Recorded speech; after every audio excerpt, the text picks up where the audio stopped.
Animals में support का system skeleton की मदद से होता है और 3 टाइप्स के स्केलेटन पाए जाते हैं, हाइड्रोस्टैटिक स्केलेटन, एक्सोस्केलेटन और एंडोस्केलेटन। इसकी बहुत ज़्यादा डिटेल में आपने नहीं जाना, बस देखना ये है कि हाइड्रोस्टैटिक किसमें पाया जाता है, इसकी इंपॉर्टेंस क्या होती है, इसके प्लस पॉइंट्स क्या हैं और इसके नेगेटिव पॉइंट्स क्या हैं। इसी तरह से एक्सोस्केलेटन में देखना पड़ेगा कि इसके प्लस पॉइंट्स क्या हैं, उसके नेगेटिव पॉइंट्स क्या हैं और एक इसके अंदर पाया जाता है। फिर एंडोस्केलेटन, इसके प्लस पॉइंट क्या हैं, माइनस पॉइंट क्या हैं, नेगेटिव पॉइंट्स क्या हैं और ये किन के अंदर पाया जाता है। तो बस इतना सा हमें पढ़ना है। मैं आपको अभी कुछ समझाऊंगा अर्थवर्म के अंदर जो हाइड्रोस्टैटिक स्केलेटन है, तो इसका ताल्लुक इसकी मोशन से है। इसकी सपोर्ट से रिलेटेड जो टॉपिक है वो सिर्फ इतना है जितना मैंने अभी आपको बताया। हाइड्रोस्टैटिक स्केलेटन की ख़ास बात ये होती है कि इसमें बॉडी के अंदर फ्लूइड फिल होता है और ये जो फ्लूइड होता है ये बॉडी को सपोर्ट प्रोवाइड कर रहा होता है अपना प्रेशर की वजह से। फिर ये जो प्रेशर होता है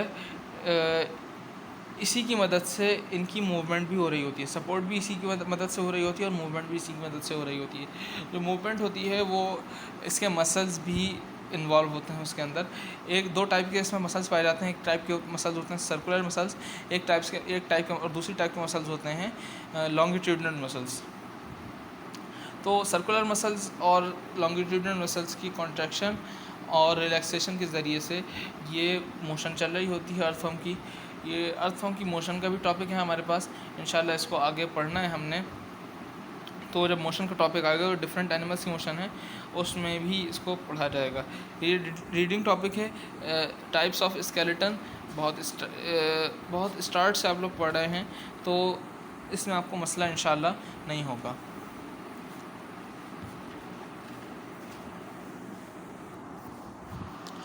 ह्यूमन स्केलेटन की जब बात करते हैं तो ह्यूमन स्केलेटन एंडोस्केलेटन होता है और इसमें सपोर्ट जो होती है वो कार्टिलेजेस और बोन्स के ज़रिए से होती है। ह्यूमन स्केलेटन को रफली 2 टाइप्स में डिवाइड किया जाता है। नंबर 1 एक्सियल स्केलेटन और नंबर 2 इसका अपेंडिकुलर स्केलेटन। तो जो भी मीडियन लाइन होती है उसके साथ साथ जो भी स्केलेटन होगा उसको कहेंगे हम एक्सियल स्केलेटन, और जो साइड वेज पर जो स्केलेटन होगा, जो बोन्स होंगी, जो कार्टिलेजेस होंगी, वो कहलाएगा अपेंडिकुलर स्केलेटन। तो ये जो है ना स्कल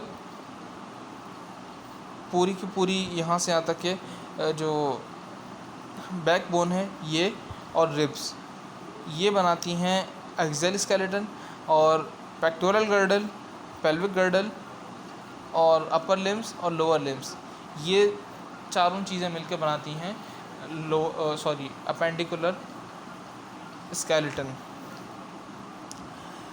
तो जो सेंटर वाला पोर्शन है एक्सियल स्केलेटन होता है, साइड वेज वाला पोर्शन अपेंडिकुलर स्केलेटन होता है।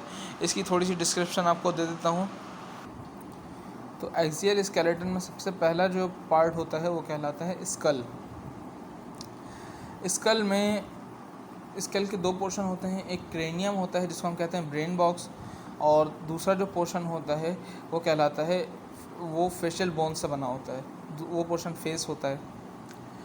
ब्रेन या क्रेनियम ये 8 टाइप की बोन्स होती हैं जिनसे बना होता है, और 14 हड्डियाँ बोन्स होती हैं जो कि फेस में मौजूद होती हैं।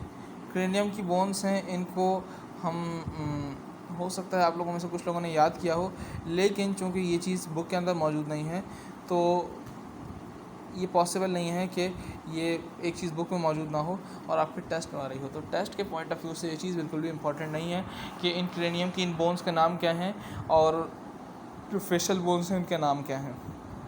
फेशियल बोन में एक चीज़ बड़ी इंपॉर्टेंट है, वो ये कि मैंडिबल क्या होता है।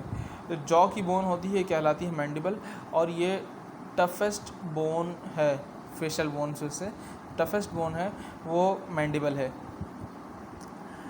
स्कल की जो ज़्यादातर बोन्स हैं इनके दरमियान इमूवेबल जॉइंट्स होते हैं, क्योंकि इतनी सारी बोन्स हैं और हम अगर देखें तो ओवरऑल हम सिर्फ अपना मुंह ही हिला सकते हैं, सिर्फ जॉ को ही हम अपने मूव कर सकते हैं। बाकी पूरा जो स्कल है इसकी किसी भी बोन को हम मूव नहीं करवा सकते। लेकिन ये बोन्स होती हैं 14 और 8, तकरीबन 22-23 बोन्स ऐसी होती हैं जो कि स्कल में मौजूद होती हैं, लेकिन सिर्फ एक ही बोन को हम हिला सकते हैं।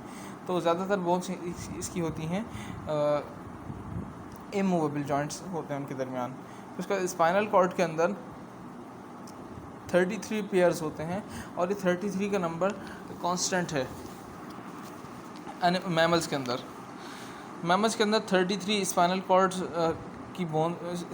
के अंदर 33 बोन्स होती हैं और इसको जो बोन्स होती हैं, जो पोर्शन होते हैं, वो आपस में एक दूसरे के ऊपर डिस्क की फॉर्म में एक दूसरे के ऊपर रखे होते हैं। जो गर्दन की बोन्स होती हैं, गर्दन वाला पोर्शन जो होता है, इनको हम मोहरे भी कह रहे होते हैं। जो स्पाइनल कॉर्ड की बोन्स होती हैं, इनको मोहरे भी कह रहे होते हैं। तो गर्दन की जो बोन होती हैं वो 7 होती हैं, 7 मोहरे होते हैं और ये नंबर भी मैमल्स के अंदर कांस्टेंट है। इवन ये कि जिराफ जिसकी सबसे लंबी गर्दन होती है, उसकी गर्दन में भी 7 बोन्स ही पाई जाती हैं, 7 बोन्स ही पाई जाती हैं उसके सर्वाइकल रीजन में। जितने भी मैमल्स होते हैं उनकी सर्वाइकल रीजन में 7 बोन्स पाई जाती हैं, including human beings. Cervical region के बाद जो पोर्शन होता है वो कहलाता है थोरेसिक रीजन। थोरेसिक रीजन में थोरेसिक से जब भी हम मुराद लेते हैं तो वो सीने का पोर्शन लेते हैं। तो सीने की जो बोन्स हैं, बैक बोन की अगर बात करते हैं तो उसके अंदर जो मोहरे थोरेसिक रीजन में हैं वो कहलाते हैं थोरेसिक। और फिर उसके बाद लंबर पोर्शन स्टार्ट हो जाता है। लंबर हम रेफ़र करते हैं कमर को। तो जहाँ तक के रिब्स रन करती हैं वहाँ तक के रीजन कहलाता है थोरेसिक रीजन। उसके बाद से लंबर रीजन, और नीचे वाला जो रीजन है बैकबोन का, ये फ्यूज़ होता है ह्यूमन बींग्स के अंदर। बाकी जो एनिमल्स हैं उनके अंदर टेल की फॉर्मेशन होती है, तो ह्यूमन बींग के अंदर टेल तो नहीं होती, लेकिन टेल की एक छोटी सी बोन होती है जिसको हम कह सकते हैं टेल बोन है। तो वो फ्यूज़